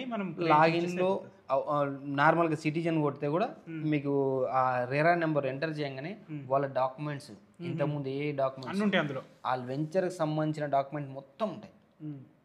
ఆ వెంచర్లో ఏమేమి అప్లోడ్ చేసి ఏ డెవలప్మెంట్స్ అన్నీ ఉంటాయి. In case as per the norms ఒకవేళ డెవలప్మెంట్ చేయకపోతే 100% మీరు రెరా కంప్లైంట్ ఇస్తే వాళ్ళ కంపెనీ బ్లాక్ లిస్ట్లో పెడతారు. అంత చట్టబద్ధత కల్పిస్తుంది. రెరా అనే రెగ్యులారిటీ అథారిటీ కాబట్టి. సో మీకు చట్టబద్ధం కల్పించడం ఎలాగంటే అపార్ట్మెంట్స్ కానీ, హౌసెస్ కానీ, అదేవిధంగా వెంచర్స్ కానీ రెరా ఉంటే వాళ్ళు ఏదైనా లోబడి అనుమతులకు లోబడి కట్టకపోయినా, ఏదైనా డీవియేషన్ అయినా కానీ మీరు రెరా కంప్లైంట్ ఇస్తే వాళ్ళు ఇమీడియట్గా యాక్షన్ తీసుకొని ఆ వెంచరింగ్ అని అపార్ట్మెంట్, ఆ కంపెనీ కానీ బ్లాక్ లిస్ట్లో పెట్టేస్తారు. ఇంతకుముందు మనం చూసాం కదా, రిజెక్ట్ లిస్ట్, హోల్డ్ లిస్ట్ అలా పెట్టేస్తారు. ఓకే. ఇప్పుడు హెచ్ఎండే గురించి చెప్పారు, డిటిసిపి చెప్పారు, రెరా గురించి చెప్పారు. ఓకే. అప్రూవ్ లేఅవుట్స్ అని కొన్ని అగ్రికల్చర్ ల్యాండ్స్ ఉంటాయి, వాళ్ళకు కూడా ఇలాంటి వెబ్సైట్స్ ఏమైనా ఉన్నాయి చెక్ చేసుకోవడానికి? ఉన్నాయి. అగ్రికల్చర్ ల్యాండ్ తీసుకునే ముందు చాలా జాగ్రత్తలు పాటించాలి. కొద్ది డెప్త్గా ఉంటుంది, ఎందుకంటే అది పొజిషన్ చాలా ఇంపార్టెంట్. సపోజ్ నువ్వు ల్యాండ్ కొన్నావు, క్లియర్ టైటిల్ అన్నీ ఉంటాయి, కానీ నీ సర్వే నెంబర్కి నీ పొజిషన్లో కరెక్ట్ ఉన్న వాళ్ళే తెలియదు. మనం కూర్చున్న ఏరియా సర్వే నెంబర్ 490 ఉంది అనుకోండి, ఆ 491/A వెనకాల ఉండొచ్చు, ఇటు ఉండొచ్చు. పొజిషన్ చాలా ఇంపార్టెంట్. సో ఆ క్లియర్గా చెక్ చేసుకొని తీసుకోవాలి. ఏ విధంగా చెక్ చేసుకోవాలో మీకు చూపిస్తాను. ఓకే. ఇంతకుముందు ధరణి ఉండే, ఇప్పుడు భూభారతి వచ్చింది. ఓకే. ఈ భూభారతిలో ఈ అని గూగుల్లో టైప్ పేరు మారింది, వెబ్సైట్ అంతా సేమ్. ఓకే. సో ఈ భూభారతిలోకి వెళ్ళంగానే లాగిన్ డీటెయిల్స్ ఎంటర్ చేయంగానే మీకు క్లియర్గా ఈ వెబ్సైట్ ఓపెన్ అవుతుంది. So registrations, mutations, ROR corrections అంటే ఇంతకుముందు ల్యాండ్ డీటెయిల్స్ తప్పుగా పడి ఉంటాయి కదా, ఆ ఆర్ఓఆర్ కరెక్షన్ చేసిన డీటెయిల్స్ ఉంటాయి. దెన్ ఆఫ్టర్ ఇక్కడ చూడండి మార్కెట్ వాల్యూ, ఆ ల్యాండ్ ఎంత ఉంది అక్కడ పర్టికులర్ చెక్ చేసుకోవచ్చు. ల్యాండ్ డీటెయిల్స్ సెర్చ్ చేయొచ్చు. ప్రొహిబిషన్ ప్రాపర్టీస్ ఉంటాయి కదా, కోర్టు కేసులు అలాంటివి ఏమైనా ఉంటాయి, ఇది టైప్ చేయంగానే ఈ ప్రొహిబిషన్ ప్రాపర్టీస్ అని మీరు పర్టికులర్ ఏరియా సర్వే నెంబర్ కొట్టంగానే వచ్చేస్తుంది. ప్రొహిబిటెడ్ ప్రాపర్టీస్ కూడా వచ్చేస్తుంది. ఎక్కడెక్కడ ప్రొహిబిషన్ ఉంది అక్కడ కొనొద్దు, ఏదో లీగల్ ఇష్యూ ఉన్నట్టు అంతే, గవర్నమెంట్ ప్రొహిబిట్ చేసింది, అది ప్రొహిబిట్ చేసింది. ఏదైనా కోర్టు కేసులు ఉన్నా ప్రొహిబిషన్లో చూపిస్తుంది. మీకు ఈ చలాన్ అప్లికేషన్, మీరు ఒకవేళ చలాన్ కట్టింటారు, దాని అప్లికేషన్ స్టేటస్ చెక్ చేసుకోవచ్చు. రిజిస్టర్డ్ డాక్యుమెంట్స్ ఉంటాయి కదా, ఇంత దాని డాక్యుమెంట్స్ ఈసీ చెక్ చేసుకోవచ్చు. ఇలా కూడా ఈసీ ఉంటుంది. ఓకే. ఇది ఇందులో అగ్రికల్చర్ దాంట్లో ఈసీ చాలా ఇంపార్టెంట్. ఎందుకు ఇంపార్టెంట్ అంటే సపోజ్ మీకు ఒకటి చూపిస్తాను నేను. ఒక ఈసీ సెర్చ్ చేసాం మనం. ఈసీ సెర్చ్ చేసిన తర్వాత నీకు తెలియదు అది మార్టిగేజ్లో ఉందా, ఒకరికి తాకట్టు పెట్టిండా, లోన్లో ఉందా, ఏదైనా కార్పొరేషన్ బ్యాంకులో లోన్ తెచ్చినా నీకు తెలియదు. నీకు ఏంటంటే క్లియర్గా చూపిస్తుంటుంది. డాక్యుమెంట్ మన దగ్గర ఉంటుంది. కొంతమంది డాక్యుమెంట్స్ బ్యాంక్లో పెట్టుకోరు. అగ్రికల్చర్ సంబంధించిన, ఎందుకంటే నీకు 5 ఎకరాలు ఉంటే వాడు 2 ఎకరాల మీద ఇచ్చింటాడు అంతే, కానీ కస్టమర్ దగ్గరే ఉంటాయి. సో ఈ విషయంలో చెక్ చేసిన చాలా ఇంపార్టెంట్. సో ఈసీ చెక్ చేసుకుంటే మీకు క్లియర్గా చూపిస్తుంది. ఇక్కడ చూడండి, ఇక్కడ యూనియన్ బ్యాంక్ ఆఫ్ ఇండియా ఒక చోట్ల ఉంది. సో యూనియన్ బ్యాంక్ మీకు యూటీఆర్ నెంబర్తో సహా ఉంటుంది. అంటే బ్యాంక్ ప్లాట్ మీద లోన్ ఇచ్చిన వాళ్ళకి, అగ్రికల్చర్ ల్యాండ్ మీద లోన్ తీసుకున్నాడు. ఓకే. అగ్రికల్చర్ ల్యాండ్ మీద ఈ పర్సన్ లోన్ తీసుకున్నాడు. సో అది మీకు ఈజీ చెక్ చేస్తే కానీ తెలియదు. సో ఏంటంటే నార్మల్ రిజిస్ట్రేషన్ అవుతుంది. డాక్యుమెంట్స్ కస్టమర్ దగ్గర ఉంటే ఎవరైనా ఉంది అనుకుంటారు కదా, అనుకుంటారు. లోన్ తెచ్చుకున్న కళ్ళ కూడా అనుకోరు అది. సో ఇలాంటిది ఈసీ కంపల్సరీ చెక్ చేసుకోవాలి అగ్రికల్చర్ దాంట్లో. సో మీకు ఇంత ముందు ఎగ్జాంపుల్, ఇప్పుడు సపోజ్ తెలియదు కొనేసాం, తర్వాత ప్రాబ్లం ఏమవుతుంది, లోన్ మన దగ్గర వసూలు చేస్తారండి. అంతే, డెఫినెట్ గా అంతే, నువ్వైనా కట్టాల్సిందే. అంతే, ఓనర్ కాబట్టి కంపల్సరీ అది కడితేనే అందులో నుంచి వెళ్ళిపోతుంది. చాలా ముఖ్యం అన్న, చాలా ముఖ్యం. లేకుంటే ఈసీలో చూపిస్తుంది, డెఫినెట్గా చూపిస్తుంది. ఇప్పుడు నార్మల్ ఈసీ ల్యాండ్స్ ఉంటాయి కదా, ఓపెన్ ప్లాట్స్, అవి కూడా ఈజీ సేమ్ ప్రాసెస్, ఇంకా అది వెబ్సైట్ వేరు ఉంటుంది, అది కూడా చూపిస్తాం. ఓకే. సో ఇది అగ్రికల్చర్ చెక్ చేసిన తర్వాత మీరు సపోజ్ ఒక పాస్బుక్ చెక్ చేసుకోవాలనుకున్నారు అనుకోండి, పాస్బుక్ ఎన్ని మీ పేరు మీద ఎన్ని ఎకరాలు ఉంది అన్ని డీటెయిల్స్ అన్ని వస్తాయి. పాస్బుక్ కూడా చెక్ చేసుకోవచ్చు. అంటే చేసేటప్పుడు అప్లోడ్ చేసేస్తారు దాంట్లో అన్ని, మీకు అన్ని రికార్డెడ్ ఉంటాయి. ఎందుకంటే ఆన్లైన్లో రికార్డ్ ఉంటేనే మనం తీసుకుంటాం కదా. సో ఈ ధరణిలో ఇప్పుడు భూభారతిలో ప్రతిదీ రికార్డ్ ఉంటుంది అగ్రికల్చర్ ల్యాండ్ సంబంధించింది. అగ్రికల్చర్ నుండే కదా ఓపెన్ ప్లాట్ అయ్యేది. సో ఫస్ట్ అగ్రికల్చరే కదా మనం చెక్ చేసుకోవాల్సింది. సో అదొకటి. ఇందులో పొజిషన్ అనేది చాలా ముఖ్యం అగ్రికల్చర్ ల్యాండ్. సపోజ్ మీరు ఒక 10 ఎకరాల ల్యాండ్ కొన్నారనుకోండి, ఆ 10 ఎకరాల ల్యాండ్ ఇప్పుడు రోడ్కి 60 ఫీట్ రోడ్కి చూపిస్తారు నీకు ఒక పర్సన్, కానీ అదే నీకు డాక్యుమెంట్స్ అన్ని క్లియర్ ఉంటాయి. పొజిషన్లో నువ్వు ఉన్న వాళ్ళే తెలియదు. ఎలా తెలుస్తుంది? నాదనే చెప్తున్నాడు, నా ఈ రోడ్కి 40 ఫీట్ రోడ్కి ఇదే ఉంది, ఇదే కొనుక్కొని చెప్తే అన్ని క్లియర్ టైటిల్ ఉంటుంది. కానీ పొజిషన్ పరంగా ఫ్యూచర్లో మీకు చాలా ప్రాబ్లమ్స్ వస్తాయి. ఎందుకంటే ఎలా తెలుసుకోవాలా, ఈ భూభారత్ వెబ్సైట్లోకి వెళ్ళి క్లియర్గా మనం తెలుసుకోవాలి. చూపిస్తాను, ఇక్కడ ఈ డాష్ బోర్డ్ ఉంది కదా, ఈ డాష్ బోర్డ్లోకి వెళ్ళి అప్లికేషన్స్ ఉంటాయి కదా, అప్లికేషన్స్ వెళ్ళిన తర్వాత మీకు ఒక వెబ్సైట్ ఓపెన్ అవుతుంది. ఇది ఇందులో క్రిస్టల్ మ్యాప్స్, నెక్స్ట్ పేజ్లో అప్లికేషన్స్కి వెళ్తే క్రిస్టల్ మ్యాప్స్ ఉంటాయి. ఈ క్రిస్టల్ మ్యాప్స్లోకి వెళ్తే ఆ లొకేషన్లో ఈ సర్వే నెంబర్ ఆ పొజిషన్లో ఉందా లేదా తెలుసుకోవచ్చు. మస్తు అప్డేట్ అయిందన్న. ఆ పొజిషన్లో నువ్వు కొంటున్న ల్యాండ్ అదే పొజిషన్లో ఉందా లేదా. ఇప్పుడు క్రిస్టల్ మ్యాప్స్ కొట్టాం కదా, మనం చూపించిన ల్యాండ్ ఇది. ముందు చెప్పిన మన హద్దులు అవన్నీ చెక్ చేసుకోవచ్చు. ఆ సర్వే నెంబర్ నేను ఏం టైప్ చేసాను చూడండి, 364, 365 సర్వే నెంబర్లు పర్టికులర్ ఏరియాలో ఎక్కడ ఉంది, ఈ లొకేషన్లో ఉంది. సో నువ్వు 364, 365 సర్వే నెంబర్ ఈ లొకేషన్లోనే ఉందని ఇప్పుడు మనకు తెలుస్తుంది. ఈ పక్కన ఈ ఉంది కదా బై 1 ఉంటుంది, నువ్వు అదేం చెప్పి కూడా అమ్మొచ్చు. ఓకే. కానీ ఈ పర్ఫెక్ట్ లొకేషన్ ఈ క్రిస్టల్ మ్యాప్లో చూసుకుంటే పర్ఫెక్ట్. ఇది ఫైనల్ స్టేజ్ అన్నట్టు. ఇది చెక్ చేసుకుంటేనే ఫ్యూచర్లో నీకు ప్రాబ్లం రాదు. ఎందుకంటే ఈ రోజు రేపు అగ్రికల్చర్ ల్యాండ్ కొనే వాళ్ళకు రోడ్డు దారి అనేది ముఖ్యం. అవునన్నా. సో అది లేకపోతే నీకు వేస్ట్. ఎంత పెద్ద ల్యాండ్ అయినా వేస్ట్. అది లేకపోతే వేస్ట్ కదా. వాడు నీకు 60 ఫీట్ రోడ్డుకి, డాంబర్ రోడ్డుకి గవర్నమెంట్ రోడ్డు ఉందని చెప్పి అమ్ముతాడు. ఇది చెక్ చేసుకోవడం చాలా ముఖ్యం. సూపర్. సో అదొకటి. మీరు ఇంతకుముందు క్వశ్చన్ అడిగారు కదా, నార్మల్ ఈసీ ఎలా చెక్ చేసుకోవాలి. ఒక ప్లాట్ కొనే ముందు ఈసీ అనేది చాలా ఇంపార్టెంట్ ప్లాట్ కూడా. సపోజ్ ఇప్పుడు అది కరెక్టా కాదా మీరు అన్నారు కదా, అదే ఇంతకుముందు ఎవరికైనా అమ్మిరా, డబుల్ రిజిస్ట్రేషన్ అయ్యిందా, అది కూడా చెక్ చేసుకోవాలి. ఎలా అంటే సపోజ్ మీరు ఈసీ అని కొట్టండి, ఇన్కాంపరెన్స్ సర్టిఫికేట్, ఈసీ అని టైప్ చేయగానే మీకు ఇది క్లియర్గా వచ్చేస్తుంది. ఇది లాగిన్ పేజ్ ఓపెన్ అయితే ఇందులో మీ క్రెడెన్షియల్ ఓపెన్ చేసిన తర్వాత ప్లాట్కి ఈసీ తీసుకోవచ్చు, అదేవిధంగా వెంచర్ మొత్తానికి ఈసీ చేయవచ్చు. By plot by property, by property అని కొట్టిన తర్వాత మీకు మొత్తం వెంచర్ ఈసీ మొత్తం వస్తుంది. ఓకే, ఆడ ఎవడెవడు తాకట్టు పెట్టిండు, అంతకుముందు ఎవడు తాకట్టు పెట్టిండు, లేదా ఇంతకుముందు అమ్మి మనకు అమ్ముతున్నాడా, అన్ని డీటెయిల్స్ వస్తాయి. ఏ టైంలో ఎవరికి రిజిస్ట్రేషన్ అయింది, బై ప్రాపర్టీ ఈసీ కొట్టుకోవడం ఉత్తమం. ఆ బై ప్రాపర్టీ ఈసీ ఎలా అంటే చూడండి, నెక్స్ట్ పేజ్లో ఈసీ ఉంటుంది కదా, ఇన్కంపరెన్స్ సర్టిఫికేట్, ఇది కొట్టంగానే ఇది ఓపెన్ అవుతుంది. నేనేం చేశాను, బై ప్రాపర్టీ చూస్తున్నా, బై ప్రాపర్టీ చూడొచ్చు, చూడండి ఇక్కడ బై ప్రాపర్టీ చూడొచ్చు, బై డాక్యుమెంట్ నెంబర్ చూడొచ్చు, పైన ఏదైనా సెలెక్ట్ చేసుకోవచ్చు. బై డాక్యుమెంట్ నెంబర్ కొడితే ఏమైతే ఆ డాక్యుమెంట్ సంబంధించిన ఎవరెవరు చేతులు మారినాయి, ఇంతకుముందు ఎవరు, ప్రీవియస్ ఎవరు, అంతకుముందు ఎవరు అనేది వస్తుంది. నేనేం చేశాను, బై ప్రాపర్టీ చూస్తున్నా, బై ప్రాపర్టీ చూస్తే క్లియర్గా వస్తాయి, అంతకుముందు ఎవరికి అమ్మారు, ఎవరికి లేదు, వెంచర్ డీటెయిల్స్ అన్నీ వస్తాయి. చూడండి అది ఎక్కడ చేసుకో, బై ప్రాపర్టీలో డిస్ట్రిక్ట్, మండల్, విలేజ్ సెలెక్ట్ చేసుకున్న తర్వాత మీరు సర్వే నెంబర్ కొట్టుకుంటే సరిపోతుంది. ఇందులో మీరు హౌస్ కూడా సెలెక్ట్ చేసుకోవచ్చు. బై ప్రాపర్టీ డీటెయిల్ హౌస్ కూడా ఏదైనా చెక్ చేసుకోవచ్చు. బై డేట్ మీకు 30-40 సంవత్సరాల డేటా మొత్తం ఇందులో వస్తుంది. లేదు కొన్ని విషయాల్లో ఇక్కడ చూడండి ఈ డీటెయిల్స్ వస్తాయి, కొన్ని విషయాల్లో మీరు ఏం చేస్తారంటే ఈసీలో ఓపెన్ అవుతుంది, ఇలా ఉంటుంది అన్ని డీటెయిల్ బై ప్రాపర్టీ కొట్టంగా ఇలా వచ్చేస్తుంది. కొంతమంది ఏం చేస్తారంటే ఆ ప్రాపర్టీ మీద కేసు ఉన్నా, లేకపోతే ల్యాండ్ ఇష్యూస్ ఉన్నా తెలియకుండా కొంతమంది అవి ఇవి చెప్పి మా పెట్టి రిజిస్ట్రేషన్ చేస్తారు. అది మన ఇక్కడ చూసుకోవాలి, ప్రాహిబిషన్ ఉందా లేదా, దాని మీద ప్రొహిబిటెడ్ ప్రాపర్టీస్ ఉంటుంది, డెఫినెట్గా ఉంటుంది. ఇప్పుడు మన అగ్రికల్చర్ ల్యాండ్ ఉన్నట్టు ఇలా కూడా ఉంటుంది ప్రొహిబిటెడ్ ప్రాపర్టీ. మీరు ఏ ఏరియాలో ఉంటున్నారో ఆ ఏరియా సెలెక్ట్ చేసుకుని ఆ సర్వే నెంబర్ కొట్టేస్తే దాని మీద ఏదైనా కేసు ఉందా, పెండింగ్ సర్వే నెంబర్తో సహా చూపించేస్తుంది, మొత్తం డీటెయిల్స్ వస్తాయి. సూపర్ ఇలా చెక్ చేసుకోవాలి. ఇంకోటన్నా ఒరిజినల్ డాక్యుమెంట్స్ పోయినాయి అనుకో సపోజ్, అది అలాంటి ప్లాట్లు కొనొచ్చా? ఒరిజినల్ డాక్యుమెంట్ నేను నా దగ్గర ప్లాట్ ఉంది, మదర్ డాక్యుమెంట్ పోయింది, ఫస్ట్ డాక్యుమెంట్ పోయింది, ఆ ప్లాట్ మీరు కొనుక్కోవచ్చా? తక్కువ రేట్కి ఇస్తా అంటే కొనొచ్చు. ఏ విధంగా కొనొచ్చు అంటే దానికి కొన్ని విషయాలు గుర్తుపెట్టుకోవాలి. మీకు డాక్యుమెంట్ పోయింది అంటే మీరే అంటున్నారు, నేను కొంటున్నారు, మీ డాక్యుమెంట్ ఎప్పుడు పోయింది, కేసు రిజిస్టర్డ్, మీ దగ్గరలో ఉన్న పోలీస్ స్టేషన్లో రిజిస్టర్డ్ ఎఫ్ఐఆర్ అయి ఉండాలి, ఒక paper statement, news paper statement ఉండాలి, దాని తర్వాత ఆ సర్టిఫికేట్ కేసు అయ్యింది మా దగ్గర ఇలా పోయిందనే డీటెయిల్స్ ఉండి సీసీ కాపీ దొరుకుతుంది. ఓకే, ఆ సీసీ కాపీ ఇవన్నీ వీటికి అంతా అటాచ్ ఉంటే ఎలాంటి ప్రాబ్లం లేదు, ఫ్యూచర్లో ప్రాబ్లమ్స్ ఏం రావు. ప్రాబ్లమ్స్ మన దగ్గర క్లియర్గా ఉంది కదా, ఎఫ్ఐఆర్ ఉంది, ఇప్పుడు సీసీ కాపీ ఉంది, దానికంటే ముందు మనం ఒక పేపర్లో యాడ్ ఇచ్చాం కదా, ఇలా నా పర్టికులర్ పేపర్స్ వెళ్ళిపోయాయి బేస్ చేసుకొని మోసాలు జరగాయని గ్యారంటీ ఉంటుంది ఏమన్నా?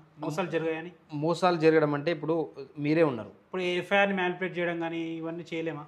నాకు ఆ డౌట్. చేయొచ్చు. ఏ విధంగా అంటే సపోజ్ ఇప్పుడు నా డాక్యుమెంట్ పోయింది అంటాం సార్, ఆ పోయిన డాక్యుమెంట్ నేను ఇప్పుడు ప్లాట్ కొంటున్నా, ఇవి ఒక ప్రాస్పెక్టివ్లోనే చెక్ చేస్తా, మిగతాది అది మీ ప్రాపర్టీనే కాదని నేను క్లియర్గా చెక్ చేసుకుంటాగా. అవును, అంత మీ ఫాదర్ ఎవరు, వాళ్ళు ఎవరు, వాళ్ళ అథారిటీ ఇచ్చిరా లేదా, వాళ్ళకి ఏమైనా అబ్జెక్షన్ ఉందా లేదా, సో అవన్నీ తీసుకుంటా కదా. ఆ ప్రాపర్టీ మీద ఎలాంటి అబ్జెక్షన్ లేదని చెప్పి మీ ఫ్యామిలీ మెంబర్స్ మొత్తం దగ్గర నేను సంతకం పెట్టించుకుంటా కదా. పెట్టించుకోవాలి కూడా. Okay, important. దాంతోపాటు ఒక కోర్టు లీగల్గా తీసుకొని ఒక లాయర్ తీసుకొని ప్రాసెస్ ఉంటాయి. కొనొచ్చు, ఇవన్నీ చెక్ చేసుకొని కొనొచ్చు. ఏదో తక్కువగా వస్తుంది కానీ చెప్పి మీరు చెప్పినట్టు ఏదో పెట్టండి కదా చేసేసుకోవచ్చు, అలా చేసి జాగ్రత్త చేసుకొని కొనుక్కోవాలి. ఓకే, నార్మల్గా కామన్గా ఇప్పుడు నేను ప్లాట్ కొనాలనుకుంటున్నా, ఒక ప్లాట్ సెలెక్ట్ చేసేసుకున్నా, అసలు స్టెప్ బై స్టెప్ ప్రాసెస్ ఎలా ఉంటుంది, అంటే అమ్మే వ్యక్తితో ఎలా మాట్లాడాలి, ఇవన్నీ ఏమైనా చిన్న బేసిక్ పాయింట్స్ ఏమంటే చెప్పండి. సపోజ్ లోకల్ ప్లాట్ కానీ వెంచర్ ప్లాట్ కానీ ఎక్కడైనా ప్లాట్ తీసుకోవాలనుకుంటున్నాం, మనం లోకల్ గురించి మాట్లాడలేదు ఎందుకంటే ఎక్కువ మంది లోకల్స్ కొంటారు కాబట్టి ఎగ్జాంపుల్ లోకల్ మాట్లాడుకుందాం. ఓకే, మీకు ఒక ప్లాట్ నచ్చింది, ప్లాట్ నచ్చినట్టు ఒక 10,000 రూపాయలు టోకెన్ ఇవ్వండి. Okay, only 10,000. కొంతమంది 50,000 లక్ష అంటారు, ఎక్కడ ఇవ్వకండి, 50,000 లక్షలు అంటే ఎక్కడ ఇవ్వద్దండి. 10,000 రూపీస్, అది కూడా నమ్మకం కోసం వీలైతే ఫోన్ పే చేయండి. ఓకే, చేసిన తర్వాత దానికి సంబంధించిన డాక్యుమెంట్లన్నీ తెచ్చుకోండి. దానికి సంబంధించిన సేల్ డీడ్, దాని బిఫోర్ మదర్ డాక్యుమెంట్స్, అన్ని లింక్ డాక్యుమెంట్స్ అన్ని తెచ్చుకోండి. తెచ్చిన తర్వాత మీకు ఓపిక ఉంటే నేను చెప్పిన విధంగా అన్ని చెక్ చేసుకోండి. లేదు మీకు ఓపిక లేదు, దాని గురించి నాలెడ్జ్ లేదనుకుంటే ఒక లాయర్ని సంప్రదించండి, అది లీగల్గా కరెక్టా లేదని చెప్పి. అయిన తర్వాత మీకు ఆ టోకెన్ అమౌంట్ ఇచ్చిన తర్వాత ఒక 7 days పీరియడ్ ఉంటుంది, అంటే అగ్రిమెంట్ చేసుకోవడానికి. అగ్రిమెంట్ ఏదైతే మీరు మాట్లాడుకున్నారో 1/4 పెట్టి ఆ 7 days తర్వాత 7 days లోపు 1/4 అమౌంట్ ఇచ్చి అగ్రిమెంట్ చేసుకోవాలి. అక్కడ నుంచి మీకు 45 days టైం ఉంటుంది. ఆ వితిన్ 45 daysలో మీరు అది రిజిస్ట్రేషన్ చేసుకోవాలి. నాకు తెలిసినంత వరకు 45 days ఉంటుంది టైం, అంతేగాని ఆ 45 days దాటిన తర్వాత కూడా ఏం అవ్వదు. అంటే ఇప్పుడు సపోజ్ మన అవసరాలకు నిమిత్తం ఉంటుంది కదా, ఏదైనా జరగవచ్చు. ఒక 60 days వరకు మీరు కస్టమరు అమ్మేవాళ్ళు కొనేవాళ్ళ రిలేషన్ బట్టి ఉంటుంది. సో ఆ విధంగా మీరు వెళ్ళొచ్చు. వితిన్ 60 daysలో రిజిస్ట్రేషన్ చేసుకుంటే మంచిది. స్టెప్ బై స్టెప్ ప్రాసెస్ చెప్పారు. రిజిస్ట్రేషన్ రోజు వచ్చినాం. రిజిస్ట్రేషన్ రోజు కస్టమర్ ఏం చూసుకోవాలి డాక్యుమెంట్లో, ఇది ఇంపార్టెంట్, చాలా మంది తెలియదు. దాని గురించి చెప్పండి ఒకసారి. కస్టమర్ ఇప్పుడు రిజిస్ట్రేషన్ చేసుకునే ముందు మీకు ఒకటి డ్రాఫ్ట్ అనేది ప్రిపేర్ అయి ఉంటుంది కదా, ఆ డ్రాఫ్ట్లో ముందు చెక్ చేసుకోవాలి. చెక్ చేసే టైం లేదు, మీరు అదే రిజిస్ట్రేషన్ రోజు వచ్చారనుకోండి, డ్రాఫ్ట్ని ఒక ప్రింట్ తీయించుకోండి. ఓకే, నార్మల్ పేజ్ మీద ప్రింట్ తీయించుకోండి. ప్రింట్ తీసిన తర్వాత అందులో మీరు ఇచ్చిన details, Aadhaar details, spelling, okay, me name, me father name, me age and all correct ఉన్నాయా లేదా, మొబైల్ నెంబరు, మీ అడ్రస్ అవన్నీ కరెక్ట్ ఉన్నాయా లేదా చూసుకోండి. ఇది చూసుకున్న తర్వాత మీ నేమ్స్ అని చెక్ చేసుకున్న తర్వాత మీ దానికంటే బిఫోర్ డాక్యుమెంట్ ఉంటుంది, ఆ డాక్యుమెంట్ నెంబర్ చెక్ చేసుకోండి. ఓకే, అది link document, mother document number, అది చెక్ చేసుకోండి. దాని తర్వాత మీకు డైమెన్షన్ ఉంటాయి కదా, ప్రాపర్టీ డీటెయిల్స్ ఉంటాయి కదా, ఆ ప్రాపర్టీ డీటెయిల్స్ మస్ట్, ఆ ప్రాపర్టీ డీటెయిల్స్ కంపల్సరీ చెక్ చేసుకోవాలి. ఆ ప్రాపర్టీ డీటెయిల్స్ అన్ని చెక్ చేసుకోవాలి. ఎలా చెక్ చేసుకోవాలంటే మీరు ఇచ్చారు షెడ్యూల్ ఆఫ్ ది ప్రాపర్టీ ఉంటుంది కదా, ఆ షెడ్యూల్ ఆఫ్ ది ప్రాపర్టీలో క్లియర్గా మీ పక్కన ఎవరు, మీ చుట్టుపక్కల ఎవరు ఉన్నారు, హద్దులు అవన్నీ ఉంటాయి కదా, హద్దులు చెక్ చేసుకోండి. ఓకే, హద్దులు చాలా ఇంపార్టెంట్. ఈ హద్దులు అసలు మిస్టేక్ అవ్వద్దు. ఆ ప్లాట్ నెంబర్ కరెక్ట్ చెక్ చేసుకోండి, ఆ number of square yards check చేసుకోండి. దాని తర్వాత మీరు పేమెంట్స్ ఉంటాయి కదా, మీరు ఏదైతే గవర్నమెంట్ వాల్యూ ఉంటుందో ఆ గవర్నమెంట్ వాల్యూ ప్రకారము ఇందులో మెన్షన్ చేయించుకోండి. డాక్యుమెంట్లో మెన్షన్ చేయించుకోండి. అంటే అది చెక్ ఇవ్వాలా లేకపోతే క్యాష్ ఇస్తే బెటరా, మోడ్ ఆఫ్ పేమెంట్ ఏది ఇస్తే బెటర్? అది ఆన్లైన్ ట్రాన్స్ఫర్ చేసినా బెటర్, లేకపోతే చెక్ ఇచ్చినా బెటరే. ఆ చెక్ ఇస్తే చెక్ క్యాష్ ఇవ్వడం కంటే ఇది బెటర్. గవర్నమెంట్ వాల్యూ 100% ఇవ్వాలి, బెటర్ కాదు 100%. క్యాష్ ఇవ్వకపోతే మీరు క్యాష్ ఇవ్వకుండా ఇందులో మెన్షన్ చేయించండి క్లియర్గా. లీగల్ గా స్ట్రాంగ్ ఉంటుంది. ఎందుకంటే మీరు చెక్ త్రూ ఇచ్చినారా, ఆన్లైన్ ట్రాన్సాక్షన్ యూటీఆర్ నెంబర్ వేయచ్చు.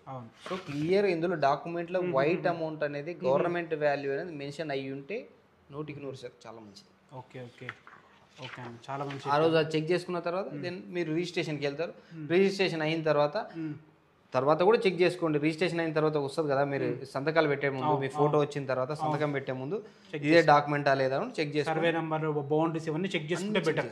ఒక్కొక్కసారి ఎందుకంటే ఎర్రర్స్ కావచ్చు, మిస్టేక్స్ కావచ్చు, డాక్యుమెంట్ బిజీ ఉండి ఏదైనా ఒక సర్వే నెంబర్ అటుపడ్డా, మన నేమ్ లో ఈ పేరు అటుపడ్డా అటుపడ్డా, బై 1 లో బై 2 పడ్డా కూడా ఇబ్బంది. అది తర్వాత ఒకళ్ళు పడ్డారనుకున్నా దాని వల్ల ప్రాసెస్ రెక్టిఫికేషన్ ఉంటుంది. ఇప్పుడు మీరు నాకు ప్లాట్ అమ్మారు, సో కొన్ని మిస్టేక్స్ పడినాయి, మీరు మన రిలేషన్ మంచిగా ఉంది, సో మీరు నెక్స్ట్ డేనో తర్వాత చూసిన తర్వాతనో వచ్చి రెక్టిఫికేషన్ చేసుకోవచ్చు. మళ్ళీ చలానా గట్ట ఇద్దరికి సంబంధం సరిగా లేకపోతే మాత్రం ఇబ్బంది పడతాం. డబ్బులు డిమాండ్ చేయడం కానీ ఇబ్బంది పెట్టే అవకాశాలు ఉంటాయి. చాలా జరుగుతున్నాయి, చూసుకోవాలి, ముందే చూసుకోవాలి. అగ్రిమెంట్ ఆఫ్ సేల్ కంపల్సరీ చేసుకోవాల్సిందా లేకపోతే అవసరం లేదా? అగ్రిమెంట్ ఆఫ్ సేల్స్ కంపల్సరీ చేసుకోవాలి. ఎందుకంటే 25% మీరు చేసారు అనుకోండి, మళ్ళీ అక్కడ ప్లేట్ ఫ్రై ఇస్తే మన దగ్గర అవకాశం ఉండదు. అంతే కదా, 10,000 5,000 కాదు కదా నువ్వు ఇచ్చింది. 25% పే చేస్తున్నావు అంటే అగ్రిమెంట్ ఆఫ్ సేల్ కంపల్సరీ ఉండాలి. అగ్రిమెంట్ ఆఫ్ సేల్లో మీరు టర్మ్స్ అండ్ కండిషన్స్ ఏవైతే మాట్లాడుకున్నా అవి కంపల్సరీ ఆన్ పేపర్ ఉండాలి, ఓరల్గా ఉండొద్దు, ఆన్ పేపర్ మీద ఉండాలి. ఎదుటి పర్సన్ ఎంత నమ్మకమైన వ్యక్తి అయినా సరే కానీ ఇది కంపల్సరీ స్టెప్. ఫ్రెండే కదా, మన రిలేటివే కదా, ఇలాంటివి చూసుకోవద్దు, కంపల్సరీ చేసుకోవాలంటారు. సొంత అన్న తమ్ముడు అయినా చేసుకోవాల్సిందే. కొంతమంది ఇక్కడ తప్పు చేస్తారన్న, అవసరం లేదులే, అవసరం లేదు, ఓరల్గా మాట్లాడుకున్నాం కదా, మాట ఎక్కడ పోతుందని కాదు. 110% ఇందులో ఓరల్గా మాట్లాడుకున్నది ఆన్ పేపర్ మీద ఉంటేనే. ఎందుకంటే అన్న ఈ రోజు బాగున్నాం, రేపు ఏమైతే తెలియదు. మీ ఫ్యామిలీ మెంబర్స్ నాకు ఫేవర్గా ఉండాలి కదా, మేము అమ్మలే మాకు అసలు అవసరం లేదు తెలియదంటే ఏం చేస్తాం. సో చాలా ఇంపార్టెంట్ అది. ఇంకోటి అన్న, ఇప్పుడు ఎన్ఆర్ఐ కస్టమర్ ఉంటాడు, ఓకేనా, అక్కడ నుంచి నేను ప్లాట్ కొనాలా, ఇది కరెక్టేనా, అసలు కొంటే ప్రాసెస్ ఎలా ఉంటుంది, ఇక్కడెక్కడ మోసాలు జరిగే అవకాశం ఉంటుందా ఎన్ఆర్ఐ కస్టమర్ దగ్గర ప్లాట్ కొంటే? సపోజ్ ఒక కస్టమరు యూఎస్లో, లండన్లో ఎక్కడైనా ఉన్నాడు అనుకోండి, ఆ కస్టమర్కి సిటీలో ప్లాట్ ఉంది, ఆ ప్లాట్ అక్కడ నుంచి ఇక్కడ అమ్మాలి. అవును, అమ్మాలనుకుంటే వాళ్ళ బ్లడ్ రిలేషన్ ఎవరైతే ఉన్నారో వాళ్ళ ఇంట్లో మనుషులకి జీపీ అథారిటీ ఇస్తారు. అక్కడ నుంచి లీగల్గా అక్కడ కూడా ఇప్పుడు సపోజ్ యూఎస్లో ఉన్నాను అనుకోండి, అక్కడ ఒక అడ్వకేట్ దగ్గరికి వెళ్ళి అంత ఒక ఫార్మేట్ ఉంటుంది, అదంతా ప్రిపేర్ చేసి సో అండ్ సో ప్రాపర్టీ నేను అమ్మాలనుకుంటున్నా, సో కాబట్టి పలానా నా బ్లడ్ రిలేషన్కి నేను జీపే ఇస్తున్నా అని చెప్పి అక్కడ పబ్లిక్ ఆన్ నోటరీ అనేది ఉంటుంది. పబ్లిక్ ఆన్ నోటరీ మీద విత్ స్టాంప్ విత్ ఎంబ్లంతో వచ్చేసి ఇక్కడ పోస్ట్లో వచ్చిన తర్వాత రిజిస్ట్రేషన్ ఇక్కడికి వచ్చి రిసీవ్ చేసుకున్న తర్వాత సబ్ రిజిస్టర్ దగ్గరికి వెళ్ళాలి. సబ్ రిజిస్టర్ మెజిస్ట్రేట్, సబ్ రిజిస్టర్కి వెళ్తే మెజిస్ట్రేట్ దగ్గరికి పంపిస్తాడు. ఆ మెజిస్ట్రేట్ వ్యాలిడ్ చేస్తాడు, దాన్ని వ్యాలిడ్ వేసి క్లియర్గా చెక్ చేసి పక్కన అని చెప్పి దానికి ఒక చలానా కట్టి స్టాంప్ వేసి ఇస్తాడు. అక్కడ నుంచి ఒక లాయర్ దగ్గరికి వెళ్తుంది, అక్కడ లీగల్ అవుతుంది. అది అక్కడ లీగల్ వెరిఫికేషన్ అయిన తర్వాత మనకు సర్టిఫికేట్ వస్తుంది, లీగల్గా అంతా పర్ఫెక్ట్ ఉంది, ఈ పర్సన్కి జీపే ఇచ్చారు, ఈ పర్సన్ డీటెయిల్స్ అని సో అండ్ సో డీటెయిల్స్ అని చెప్తారు. ఆ రెండు డాక్యుమెంట్ తీసుకెళ్ళి ఎస్ఆర్ఓకి వెళ్ళాలి. ఓకే. సో మీకు జీపే ఇచ్చారనుకోండి, మీ మామగారు యూఎస్లో ఉండరు, మీరు వస్తారు, ఆయన తరఫున మీరు వస్తారు, ఓకే, మీ తరఫున నేను కొనుక్కోవచ్చు. ఇక్కడ ఫ్రాడ్ జరిగే అవకాశం ఏమైనా ఉందా?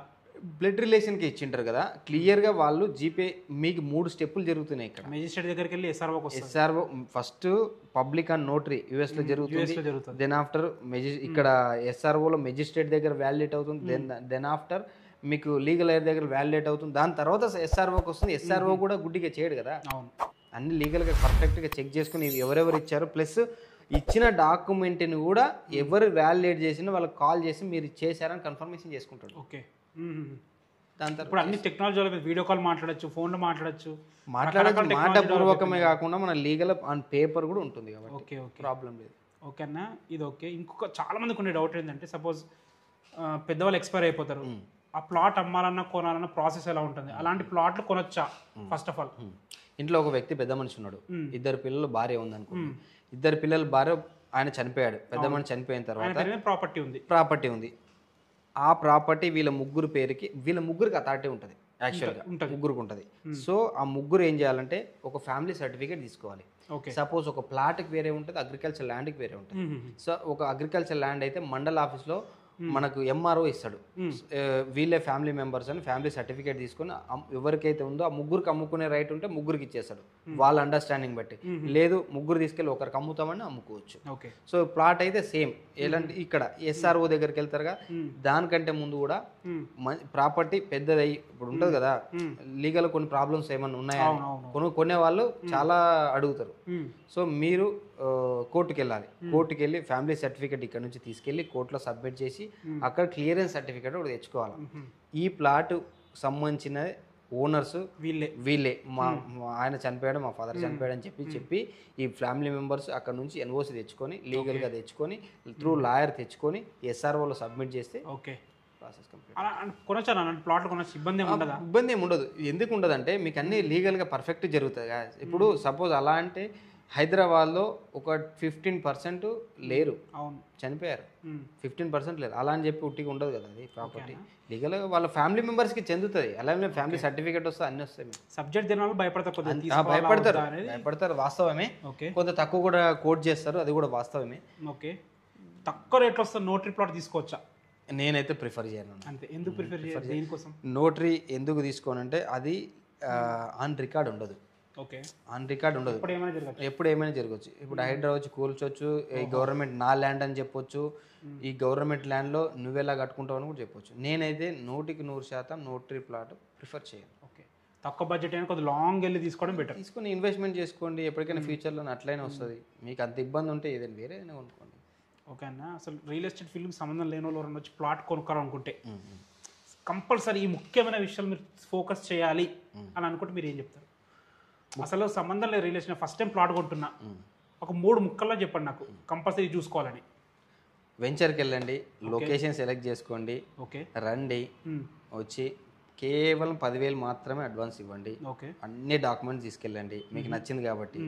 వచ్చిన తర్వాత అన్ని లీగల్ పరంగా అన్ని ఓకే అనుకుంటే లాయర్ చూపించుకోండి, అన్ని ఓకే అనుకుంటే అగ్రిమెంట్ టైం ఉంటుంది కదా, క్లియర్గా అందులో కూడా రాసుకోండి, అగ్రిమెంట్లు క్లియర్గా రాసుకోండి. ఏదైనా వెంచర్లో ప్లాట్ తీసుకునే ముందు నేను నా అవసరాలకు నిమిత్తం రిజిస్ట్రేషన్ చేసుకోకపోయినా 45 days లోపు నా డబ్బులు మొత్తం రిటర్న్ రావాలి. ఓకే, రాసుకోవాలి. ఎందుకంటే కొంతమంది 25% కట్టిన తర్వాత ఇయ్యనని చెప్తారు, అది రాంగ్. ఎందుకంటే ఎవరి పరిస్థితి ఎలా ఉంటే తెలియదు. మొత్తం అమౌంట్ నేను చెప్తున్నా కానీ ఆ 10 సంవత్సరాల రియల్ ఎస్టేట్ అనుభవంలో ఒక్కరి దగ్గర 1 రూపీ నేను పట్టుకోలేదు. ఎప్పుడు క్యాన్సిల్ చేసుకున్నా మొత్తం అమౌంట్ ఇచ్చేసినాం. 10 లక్షలు కట్టినా ఇచ్చినాం, 10,000 కట్టినా ఇచ్చినాం. అంతే. అది చాలా ఇంపార్టెంట్. అందరూ అలా ఉండరు. అది రాసుకోవాలి క్లియర్గా. ఇవి 3 చెక్ చేసుకున్నారు అనుకుంటే మీకు ప్రాబ్లమ్స్ ఉండవు. అంతే. మరి నన్ను ఏమనుకోదు, ఒక 2 క్వశ్చన్స్ అడుగుతాను, ఇంపార్టెంట్ క్వశ్చన్స్. ప్లాట్ కొనుక్కోవడం ఇంపార్టెంటా, ఇల్లు కొనుక్కోవడం ఇంపార్టెంటా? అంటే ఇది డిఫరెంట్ ఉంటుంది. అసలు దాని గురించి ఏం చెప్తారు మీరు? మీకు ఇల్లు లేదనుకోండి, సపోజ్ ఒక కళ, ఇల్లు కంపల్సరీ కావాలా, మా పిల్లలు ఇక్కడ ఈ ఏరియాలో చదువుకుంటారు, నాది ఇదే ఏరియా, నేను ఇక్కడే ఉంటా ఇంకో 20 సంవత్సరాలు అయినా సరే అన్నప్పుడు ఇల్లు కొనుక్కోవడం చాలా ఉత్తమం. ఓకే. ఒకటే ఇల్లు 10 ఇల్లులు పెట్టి నాకు రెంట్ వైజ్ కావాలా అని అది మంచి ఐడియా కాదు. ఎందుకంటే నాకు రెంట్లో వస్తాయని కాదు. సపోజ్ నేను ఒక ఎగ్జాంపుల్ చెప్తా. ఇప్పుడు ఒక ఇల్లు కొనుక్కున్నారు, సేమ్ మీరు ఒక ఇల్లు కొనుక్కున్న ఇంట్లో ఉంటున్నారు. నేను ఎక్కడో దూరం నుంచి వచ్చాను, నన్ను కూడా కొనుక్కోమని చెప్పారు ఇల్లు, కానీ నేను ఇల్లు కొనుక్కోలే. మీ పక్కనే 2 ప్లాట్లు కొన్నా. ఇల్లు 20 సంవత్సరాల తర్వాత ₹1,00,000 గజమే ఇల్లు వాల్యుయేషన్ లేదు. ₹1,00,000 గజమే పోతుంది. నేను అదే ఇల్లు కట్టాల్సిన డబ్బులు 2 ప్లాట్లు కొన్నా కదా. మీది 200 గజాలకి ఎంత వాల్యూ ఉందో దానికి డబుల్ నాకు వాల్యూ వచ్చింది కదా. అంతే. అర్థమైంది కదా మ్యాటర్. మీకు ₹1,00,00,000 వస్తుంది, నాకు 2 కోట్లు వస్తుంది. కాబట్టి ఈ మిస్టేక్ చేయొద్దండి. ఇల్లుకు పెట్టిన డబ్బులు రావు. అంతే. 20 సంవత్సరాలు 15 సంవత్సరాలు దాటిందంటే వాల్యూ ఉండదు. ఓన్లీ అసలు మీకు నిజం తెలుసో లేదో కూలగొట్టిన తర్వాత దాన్ని ఎత్తుకుపోవడానికి కూడా ఖర్చు అవుతుంది. నిజమే 100% కరెక్ట్ చెప్పారు. ఓకే అండి. ఇంకా లాస్ట్ క్వశ్చన్. కొత్తగా రియల్ ఎస్టేట్లోకి వద్దాం అనుకుంటున్న యూత్కి మీరు ఏం చెప్తారో, వాళ్ళు ఎలాంటి స్టెప్స్ తీసుకోవాలి ఒకసారి చెప్పండి. రియల్ ఎస్టేట్ అని కాదన్నా, ఏ బిజినెస్ అయినా సరే నేను 4 విషయాలు చెప్తా. ఓకే. 4 విషయాలు గుర్తుపెట్టుకొని పక్కా పాటిస్తే 100% సక్సెస్ వస్తుంది. ఎందులో అయినా సరే. Create your self, market your self, promote your self, update your self. Creativity అనేది ఉండాలి మన లోపల. ఉన్న తర్వాత ఒక వస్తువును కానీ ఒక ప్రోడక్ట్ కానీ అమ్మాలనుకున్నప్పుడు మార్కెట్ ఎలా మార్కెట్ చేస్తే ముందుకెళ్తాం, మార్కెట్ చేసే విధానంలో కూడా మార్పులు ఉండాలి. అందరిలాగా మార్కెట్ చేస్తే కూడా సక్సెస్ కాం. అదే విధంగా ప్రమోషన్ చాలా ఇంపార్టెంట్. మన గురించి మనం చెప్పాలా, ప్రొడక్ట్ గురించి చెప్పాలా. ప్రమోషన్ అనేది చాలా ఇంపార్టెంట్. నవ్వేడే చూస్తున్నాం, అంతా డిజిటల్ అయిపోయింది. ఈజీ చాలా చాలా చాలా ఈజీ అయింది. కాబట్టి ఆ మార్కెట్ దగ్గర మనం అప్డేట్ అవుతూ ఉండాలి. సో ఈ ఒడిదుడుకులను చూసుకుంటూ ఉండి, ఇంకో ముఖ్యమైన విషయం అప్డేట్ అని చెప్పాను కదా, ఎవ్రీడే లెర్నింగ్ అనేది ఉండాలి. చిన్న పిల్లవాడి దగ్గర పెద్దవాడి దగ్గర నేర్చుకుంటూనే ఉండాలి, అప్డేట్ అవుతూనే ఉండాలి. మన ఫోనే చెప్తుంది కదా, ప్రతి 6 మంత్స్కి 3 మంత్స్కి అప్డేట్ అవుతుంది. మన 100 సంవత్సరాల జీవితం ఆ మాత్రం అప్డేట్ కాకపోతే ఎలాగా? ఎవ్రీడే లెర్నింగ్ ఉండాలి, అప్డేట్ ఉండాలి. ఈ 4 విషయాలు గుర్తుపెట్టుకుంటే ఏ ఫీల్డ్ అయినా సక్సెస్ అవుతుంది. ఇప్పుడు కొత్త రియల్ ఎస్టేట్ జాయిన్ అయినప్పుడన్నా ఒక 3-4 మంత్స్ ఏం కావు అట్లా, అలాంటప్పుడు ఎలాంటి స్టెప్పులు తీసుకోవాలా? అంటే ఓపికతో ఉండాలా? మీరు నమ్మరు, 1.5 years సంవత్సరంన్నర నేను ఒక్క ప్లాట్ అమ్మలే. ఒక అపార్ట్మెంట్ ఫ్లాట్ అమ్ముదామని వెళ్ళాను. అప్పుడు మీకు అనిపించలేదా గవర్నమెంట్ జాబ్ వచ్చిన అనవసరంగా వచ్చిన అనిపించలే? అప్పటికి రిజల్ట్ రాలేదు, రిజల్ట్ కోసం వెయిటింగ్.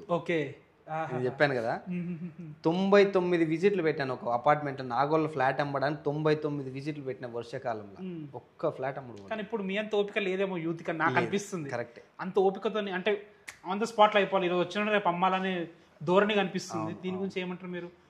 ఈ ఫీల్డ్లో సక్సెస్ కావాలంటే మేజర్గా ఓపికని చాలా ఇంపార్టెంట్. ఏదో వచ్చినాం కదా ఒక ఫ్లాట్ అమ్ముకున్నాం, ఇంటి అవసరాలు అంటే మంత్లీ నీడ్స్ కోసం చేసేట్లయితే ఇక్కడ రావద్దు. మంత్లీ నీడ్స్ చేసుకునే వాళ్ళు ఏదైనా జాబ్ చేసుకోవచ్చు. మీకు రియల్ ఎస్టేట్లో రావాలి అంటే మేజర్గా మీకు ఒక గోల్ ఉండాలి, ఒక కసి ఉండాలి. నేను ఒక స్థాయికి వెళ్ళాలి. ఎలా అంటే ఒక ఆంటర్ప్రినర్ లెవెల్లో ఒక కంపెనీ స్థాయి పెట్టాలి, నా కింద ఒక 1000 మంది పని చేయాలి అనే ఒక మైండ్ సెట్ ఉంటేనే ఈ ఫీల్డ్కి రావాలి. మీకు ఇంటి అవసరాలు ఏదో బండి కారు అట్లా నార్మల్ జాబ్ చేసుకోవచ్చు. ఈ ఫీల్డ్కే రావాల్సిన అవసరం లేదు. ఇంత కష్టపడి ఇంత స్ట్రగుల్ అయ్యి ఈయనే ఉండి ఇంత ఓపిక ఉండాల్సిన అవసరం లేదు. అంతే కదా. Thank you very much. చాలా టైం కేటాయించమని చెప్పారు. Thank you very much.